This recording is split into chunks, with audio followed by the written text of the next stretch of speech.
Good morning, students. We'll continue with the mechanism of DNA replication. DNA basically have two properties.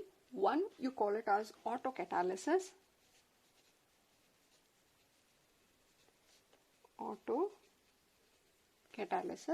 Autocatalysis is synthesizing a DNA from DNA.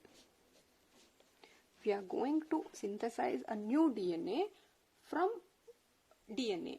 So this one you call it as autocatalysis, and this is possible because of replication. And the second property is called heterocatalysis. In heterocatalysis, DNA is synthesizing RNA. That is, RNA has been synthesized by the DNA, and this is called as heterocatalysis. Here DNA was synthesized from DNA, here RNA has been synthesized from the DNA, and this is called heterocatalysis, and this is because of transcription, which we are going to study further. So now let us see detail of the actual replication mechanism. I told you replication is making a identical copy of a DNA. You call it as replication.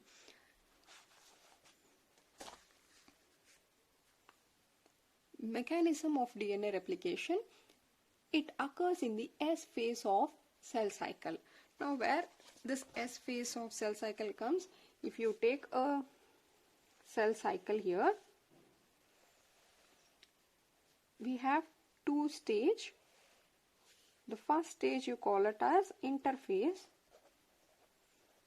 and second one you call it as M phase.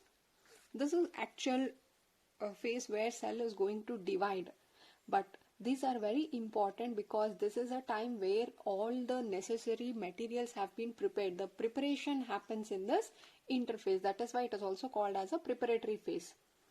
If it takes 24 hours to complete this cell cycle, out of 24, 23 hours will be utilized in this interphase, and only it is 1 hour is sufficient for completing this M phase. In this M phase we have studied prophase, then it comes our metaphase, anaphase, telophase, and then the cytokinesis will happen, and that is the end of the cell division. Here nucleus has divided, later cell will also divide, but this interphase will have many gap phases, that is gap G0, G1, S and G2 phase. So here it is this S phase. S represent for synthesizing of DNA. This is in this S phase that DNA has been going to replicate. So suppose if the DNA content in the S phase before cell division is 2C here. The cell content in the S phase here is 2C. After completing this S phase, the DNA content would have been increased to 4C because it has made a copy of its own. Here DNA has been synthesized. Chromosomes are not increased, but the content of the DNA has been doubled. That is why you can see here replication occurs in the S phase of the cell cycle. Just before entering into the actual cell division, the DNA content will be doubled. And replication begins at a specific site called origin of replication. For this, we need to see this is a DNA, and we know DNA are helically coiled this way. One of the strand runs from 5' to 3', whereas other one will be from 3' to 5'. Now here you will have the nitrogen base. So if nitrogen base here is A, in the opponent it should be T, and these two are connected together by the hydrogen bond. If nitrogen base here is C, then in the complementary strand it will be G, and there will be 3 hydrogen bond between G and C. Similarly, if it is A here, it will be T with the 2 hydrogen bond. If it is C, here it is G with 3 hydrogen bond. We can say that these hydrogen bonds are holding these 2 strands together. Now replication always begins at particular site. Suppose if this is a site from where replication is starting, you call it as ORI site. We'll call it as ORI site, or you can call it as origin of replication. Otherwise, it is called origin of replication, because this is a place where there's a point where the replication will start. Since DNA is helically coiled, the first thing has to be done is it has to be unwinded. These helical twisted has to be removed. It has to be unwinded, and that work is done by the enzyme called helicase. Helicase. Now helicase will go and bind to this ORI site. After that,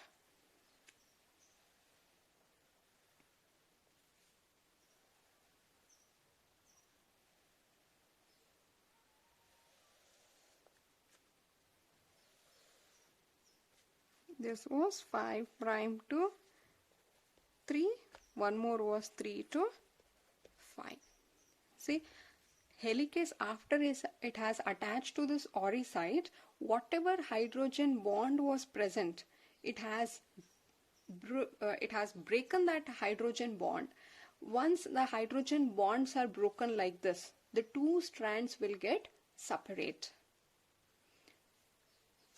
Yeah.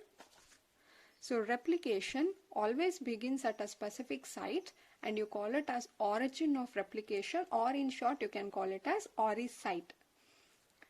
Here 2 strands starts unwinding and gets separated with the help of unwindase enzyme called helicase. Helicase is an enzyme which is going to separate the strand by breaking the hydrogen bond between the 2 strands.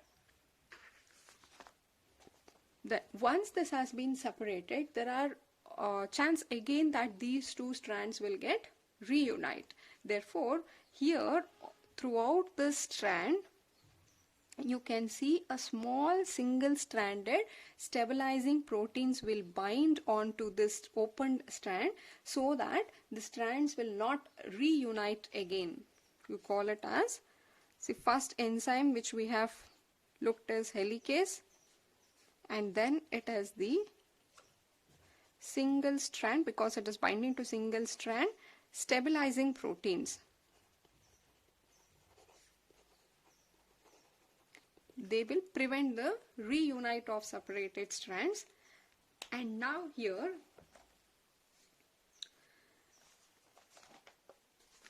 the 2 strands do not completely open, but a small opening form in which replication occur. This Y-shaped opening form a replication fork. See, you can see here entirely DNA has been not opened.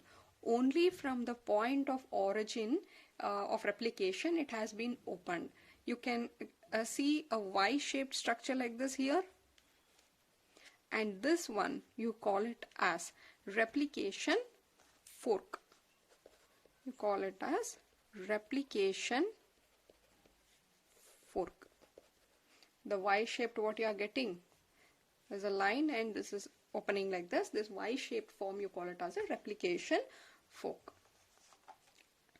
Next is separated parent strands serve as template and DNA polymerase. See, before DNA polymerase come and act, there is one more enzyme called primase.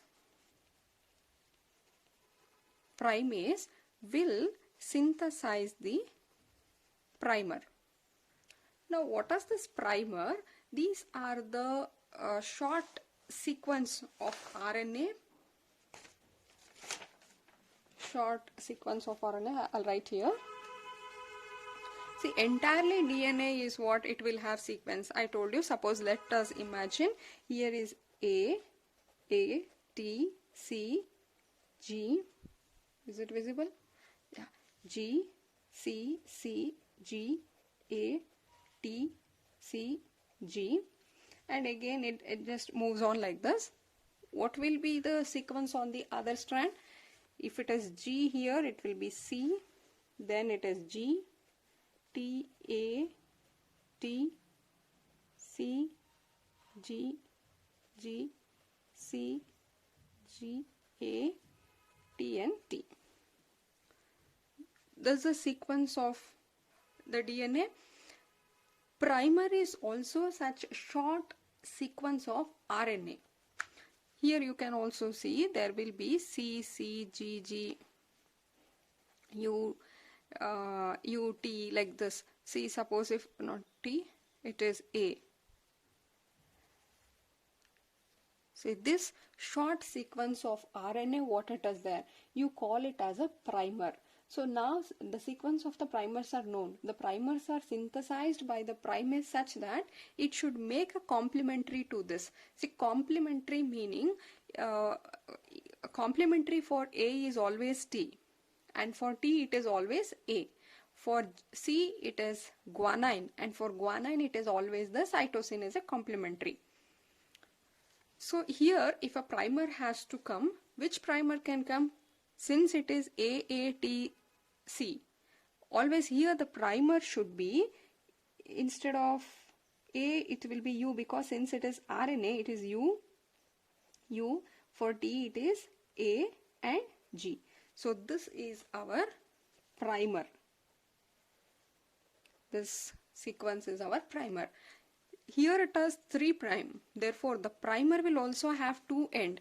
One end will be 3 prime end and other end will be 5 prime end.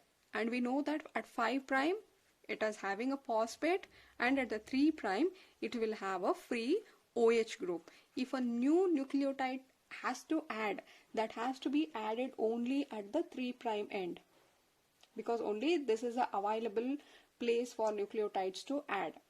So here the sequence would be UUAG, but end is, this is our 5 prime end. Why? Because this is 3 prime.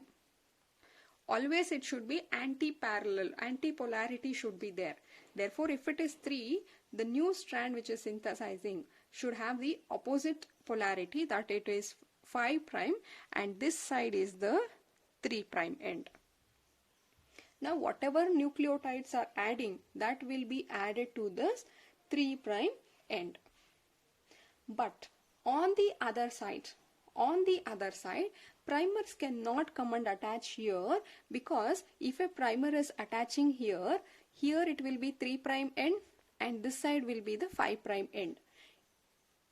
And I told you nucleotides can be added only to the 3 prime end, not to the 5 prime end. If it has to be added here, you don't find any sequence at all. Therefore 3 prime end will end here.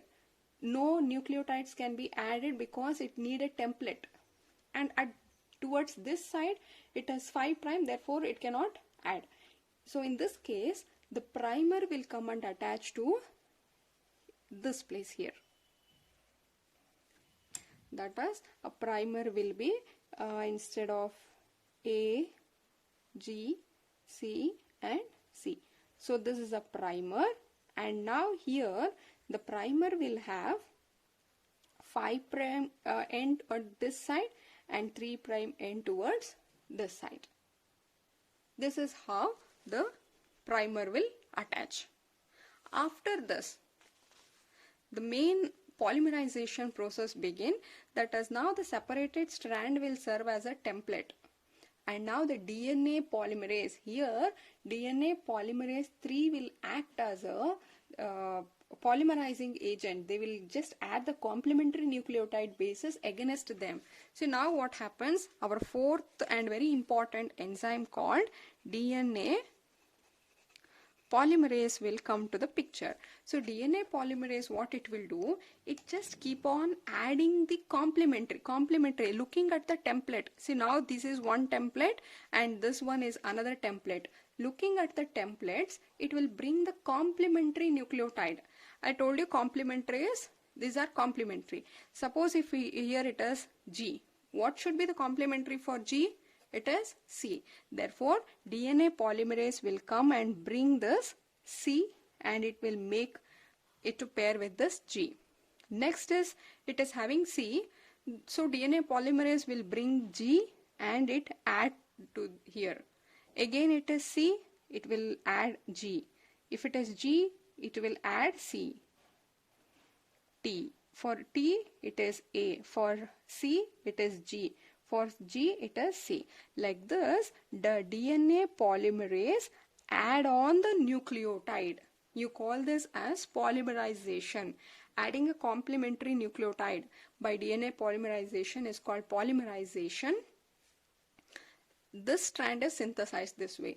On the other side, again, the same DNA polymerase will add complementary. Here is 3' end. Therefore, for G, it should be C. For C, it is G. C. For A, it is T. For T, it is A. For T, it is A. Like this, it will synthesize. What about these 3 or 4 left? There will be one more primer which is attached to this and it will continue. Why such thing is happening here is, this is because DNA polymerase has a limitation. The DNA polymerase can add, these can add nucleotide only in one direction, that is 5' to 3'. It can add only, if it is, see here I told you 5' to 3', only it can add the nucleotide if it is having this 3' end. And second limitation is DNA polymerase cannot initiate the polymerization act. They themselves cannot start, they need a help of the primer. Therefore here comes our primer. 2 limitation is, 1, they cannot initiate the process. If already a process is initiated, it will just continue that process. Who has initiated? Primer. That is one limitation. Second limitation is that they can add nucleotide only in one direction, that is from 5' to 3'. If a primer is having, this is 5' end and 3' end, only to this end nucleotides can be added. To this end it cannot add. That is the reason why one of the strand is synthesized continuously, but on the other strand it is discontinuous.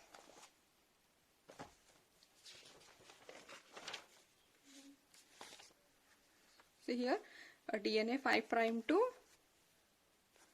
this was 3' end and 3' to 5' end. Here one strand, it is continuously synthesized, whereas on the other side it was not continuous. Actually 3 primers have come and attached here. 3 primers, I'll write only this strand separately again.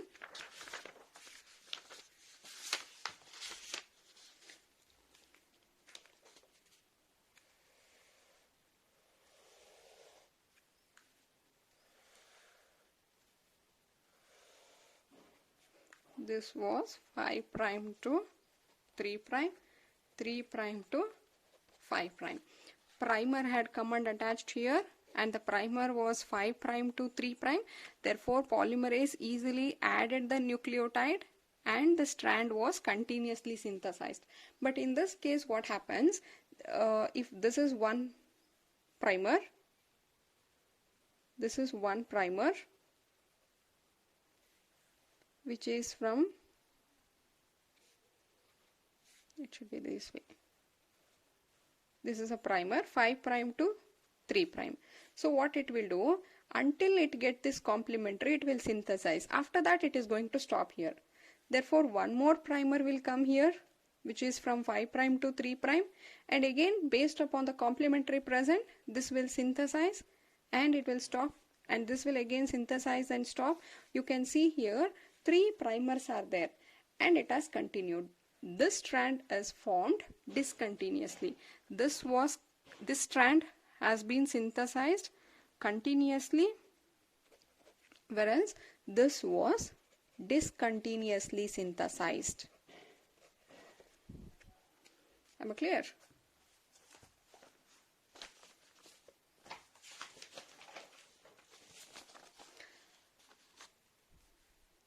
DNA polymerase can polymerize, that it can add a complementary nucleotide only in one direction, that is from 5 prime to 3 prime.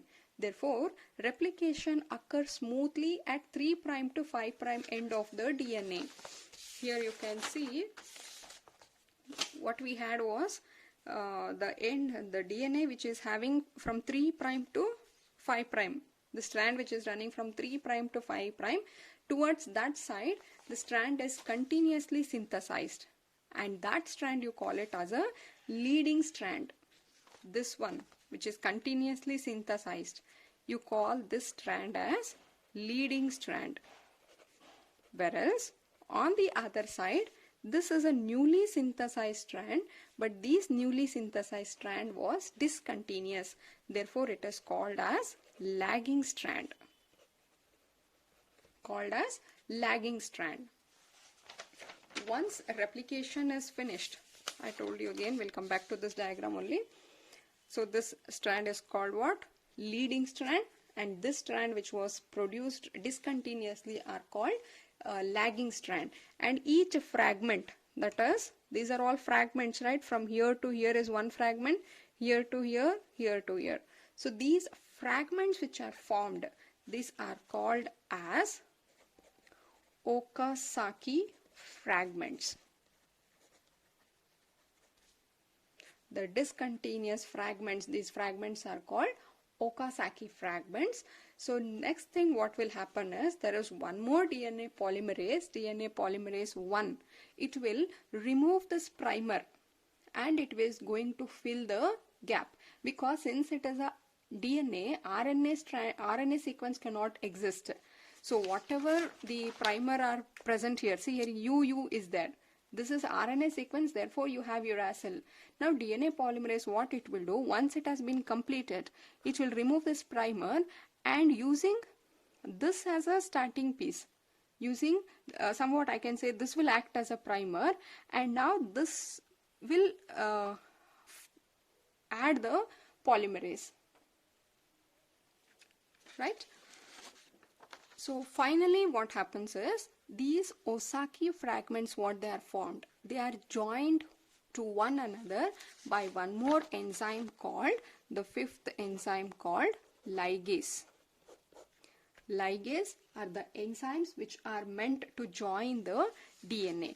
After replication complete, see after replication complete, these two will get separate. This will act as one DNA molecule and this will act as a DNA molecule. We started with the one molecule of DNA. What happened in replication? They got separated. Using this as a template, a new strand was produced, and using this as a template, a new strand was produced. By the end of replication, you can see here only one. At the end of replication, you are able to see two molecules of DNA, and that is how replication happens. And some more points of DNA polymerase enzyme are, they are DNA dependent DNA polymerase.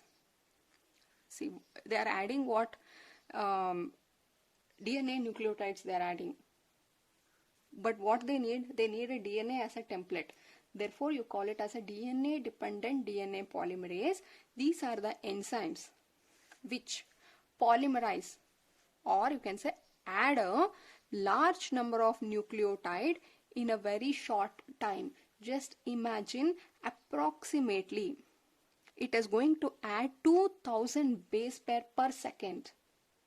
It is going to add 2000 base pairs are added per second with a high degree of accuracy. Can you imagine how fast these enzymes will act? Here we have shown just only few nucleotides here. Clear, but they are going to add such 2000 base pairs per second. And what are the limitation of DNA polymerase is, one, they need a template. Second, they cannot initiate the process of replication. Hence, they need a primer to begin. Third, they catalyze polymerization only in one direction. This is the reason why one of the strand is synthesized continuously, whereas other strand is synthesized discontinuously. Am I clear?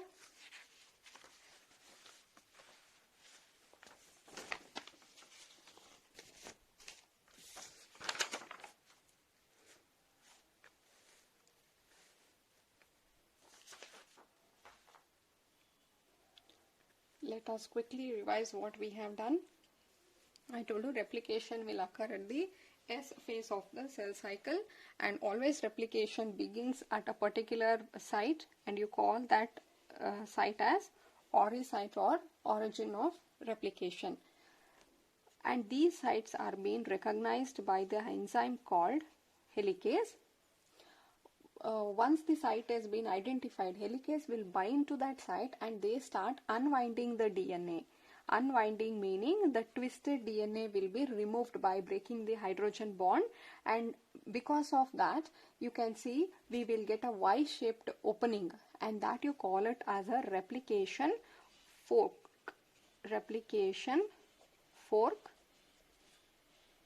And the next is, as soon as they get separated, there is one more proteins called single strand stabilizing proteins.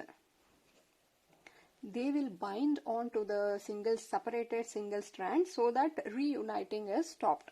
Next comes our primase enzyme, which will synthesize the primer.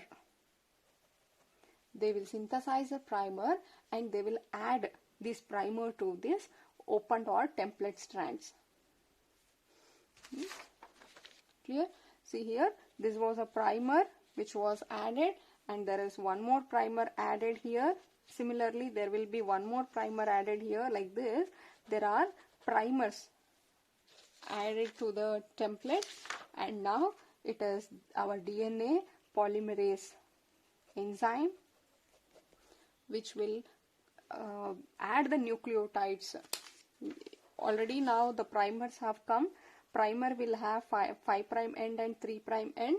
Now what will happen? The DNA polymerase will just add the nucleotides towards this 3'. Why only 3' end? Because it is having the free OH group. This is having a phosphate. Therefore, no nucleotides can be added to this side. Only available spaces, by removing this, they can add the nucleotide. So, at the 3' end, nucleotides keep on adding, and the nucleotides, only the complementary nucleotides will be added depending upon what is present on the template. The complementary nucleotides are being brought by the DNA polymerase enzyme. Clear? And once this has happened, again there is one more polymerase called DNA polymerase 1, which will remove this primer and replace it by the DNA sequence. Now what they do, they will use this synthesized strand as a primer, and here you can see now what happens. This is 3' end, and this will be the we should know the sequence here, sorry. If it is 5, it will be 3' end like this. Now DNA polymerase will add the remove the primers and add that gap which is formed, and finally it is the ligase enzymes which will add the Okazaki fragments. Now how these Okazaki fragments are formed? Because due to the limitation of DNA polymerase 3. DNA polymerase 3 can add the nucleotide only in 5' to 3' direction. Because of this, one of the strand is synthesized continuously, whereas the other strand is formed discontinuously, and this you call it as a leading strand, and this you call it as a lagging strand, and each fragments you call it as a Okazaki fragments, which are now joined to one another by the enzyme called ligase. And by the end of the replication, you can see 2 DNA molecules formed which are identical. Clear? These 2 strands will form one DNA molecule, and these will form one more DNA. If you see, there is no difference between these and this. The sequence are same here. Here also you have the sequence on one strand. Here also you can see it is having the same sequence. After separation, here one is See, after separation, I told you these two are going to get separate. So if you read out the sequence here, it is G, C, T, A, G, C, C, G, C, T, A, and A is one sequence, and this is a newly synthesized one. So now this will have C, G, A, T,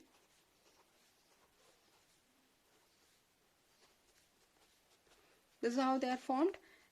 Taking this one, again it is same. One strand is C, G, A, T. Just look at this.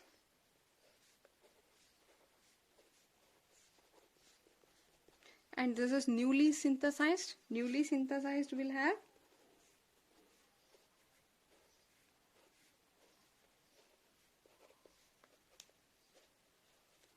so now see, these are the two strands synthesized. Is there any difference between these and this? We started with a one molecule and we have got two. Am I clear? Watch video repetitively, or you can also refer other videos of replication, so that the replication process, in many videos they are being animated. You can just watch them for better understanding. Thank you.